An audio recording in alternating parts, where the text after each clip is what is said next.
ಅಸ್ಸಲಾಮು ಅಲೈಕುಂ ವರಹಮತುಲ್ಲಾಹಿ ವಬರಕಾತುಹು. ಮುಸ್ಲಿಮರು ಅತ್ಯಂತ ಪವಿತ್ರವಾಗಿ ಮತ್ತು ಮಹತ್ವವಾಗಿ ಪರಿಗಣಿಸುವ ನೀರು ಝಂಝಂ ನೀರು.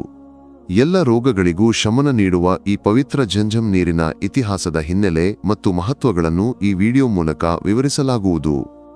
ಅಲ್ಲಾಹನ ಆದೇಶದಂತೆ ಇಬ್ರಾಹಿಂ ನಬಿ ಅಲೈಹಿಸ್ಸಲಾಂ ತಮ್ಮ ಮಗ ಇಸ್ಮಾಯಿಲ್ ನಬಿಯನ್ನು ಮತ್ತು ಪತ್ನಿ ಹಾಜರ್ ಬೀವಿಯನ್ನು ಮಕ್ಕಾದ ನಿರ್ಜನ ಮರುಭೂಮಿಗೆ ಕರೆದೊಯ್ದರು. ಅವರನ್ನು ಮಕ್ಕಾದಲ್ಲಿ ಬಿಟ್ಟು ಇಬ್ರಾಹಿಂ ನಬಿ ಹಿಂತಿರುಗುವಾಗ ಅವರ ಪತ್ನಿ ಕೇಳಿದರು, ನೀರು ಆಹಾರವೂ ಇಲ್ಲದ ಈ ನಿರ್ಜನ ಮರುಭೂಮಿಯಲ್ಲಿ ನಮ್ಮನ್ನು ಬಿಟ್ಟು ಹೋಗಲು ನಿನಗೆ ಯಾರು ಆದೇಶಿಸಿದರು? ಇದು ಅಲ್ಲಾಹನ ಆದೇಶ ಎಂದು ಮಾತ್ರ ಇಬ್ರಾಹಿಂ ನಬಿ ಉತ್ತರಿಸಿದರು. ಹಾಜರ್ ಬೀವಿ ಮತ್ತು ಇಸ್ಮಾಯಿಲ್ ನಬಿ ಮಕ್ಕಾದ ಮರುಭೂಮಿಯಲ್ಲಿ ನೀರಿಲ್ಲದೆ ಬಾಯಾರಿಕೆಯಿಂದ ಕುಸಿಯತೊಡಗಿದರು.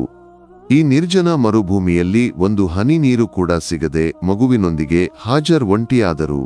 ಬಾಯಾರಿಕೆಯಿಂದ ಕುಸಿದ ಇಸ್ಮಾಯಿಲ್ ನಬಿ ನೀರಿಗಾಗಿ ಅಳಲು ಆರಂಭಿಸಿದರು. ಕೂಡಲೇ ಹಾಜರ್ ಬೀವಿ ಮಗುವನ್ನು ಒಂದು ಸ್ಥಳದಲ್ಲಿ ಇರಿಸಿ ನೀರಿಗಾಗಿ ಹುಡುಕಾಟ ಆರಂಭಿಸಿದರು. ಅಲ್ಲಿರುವ ಸಫಾ ಮರ್ವಾ ಬೆಟ್ಟಗಳ ಮೇಲೆ ಹಲವಾರು ಬಾರಿ ಓಡಾಡಿದರು. ಆದರೂ ನಿರಾಸೆ ಮಾತ್ರವೇ ಫಲಿತಾಂಶವಾಗಿತ್ತು. ನಿರಾಸೆಯಿಂದ ಹಿಂದಿರುಗಿದ ಹಾಜರ್ ಬೀವಿ ತಮ್ಮ ಮಗ ಕಾಲಿಡಿದ ಸ್ಥಳದಲ್ಲಿ ದೊಡ್ಡ ಶುದ್ಧ ಜಲದ ಝರಿ ಉಕ್ಕಿದ್ದನ್ನು ಕಂಡರು. ತುಂಬಿ ಹರಿಯುತ್ತಿದ್ದ ಆ ಝರಿಯ ಶಕ್ತಿ ಕಡಿಮೆಯಾಗದಿದ್ದಾಗ ಅವರು ಝಂ ಝಂ ನಿಲ್ಲು ನಿಲ್ಲು ಎಂದು ಕೂಗಿದರು. ಆಗ ನೀರಿನ ಶಕ್ತಿ ಕಡಿಮೆಯಾಗಿ ಅವರಿಗೆ ಬೇಕಾದ ರೀತಿಯಲ್ಲಿ ಆಯಿತು. ಇದೇ ಇಂದು ವಿಶ್ವದಾದ್ಯಂತ ಮುಸ್ಲಿಮರು ಪವಿತ್ರವೆಂದು ಪರಿಗಣಿಸುವ ಝಂಝಂ ನೀರು.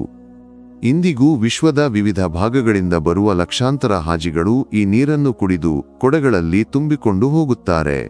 ಮಕ್ಕಾ ಮದೀನಾ ಮಸೀದಿಗಳಲ್ಲಿ ಮತ್ತು ಅವುಗಳ ಸುತ್ತಮುತ್ತಲಿನ ಪ್ರದೇಶಗಳಲ್ಲಿ ಈ ನೀರನ್ನೇ ಬಳಸಲಾಗುತ್ತದೆ.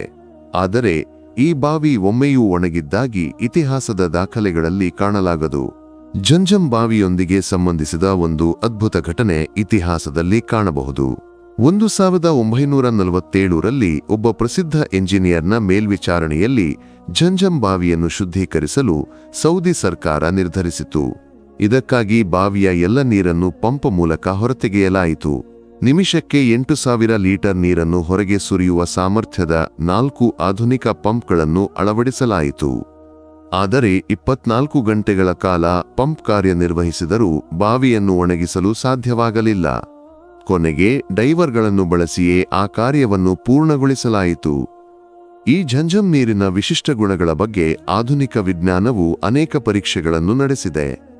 ದೇಹಕ್ಕೆ ಒಳ್ಳೆಯ ಕ್ಯಾಲ್ಸಿಯಂ ಮತ್ತು ಮೆಗ್ನೀಸಿಯಂ ಇದರಲ್ಲಿ ಒಳಗೊಂಡಿರುವುದಾಗಿ ಕಂಡುಹಿಡಿಯಲಾಗಿದೆ.